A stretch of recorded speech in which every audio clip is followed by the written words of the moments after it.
Railway కోడూరులో భారీ వర్షం కారణంగా గుంజినేరు కాల్వ ఉప్పొంగి ప్రాంతంలో నీరు చేరిన విషయం తెలుసుకున్న రైల్వే కోడూరు నియోజకవర్గ టీడీపీ పార్టీ ఇన్ఛార్జ్ మరియు Kadapa urban development authority chairman Mukka Roopananda Reddy వెంటనే అక్కడకు వెళ్లి పరిస్థితిని స్వయంగా పర్యవేక్షించారు.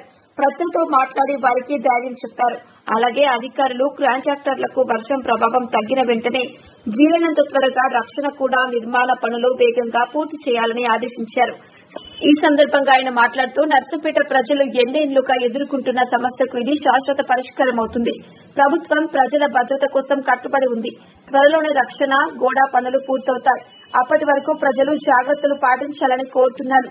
ప్రస్తుతం అకాల వర్షాల కారణంగా ఏర్పడిన ఈ పరిస్థితుల్లో ప్రజలు సమన్వయం పాటించాలి.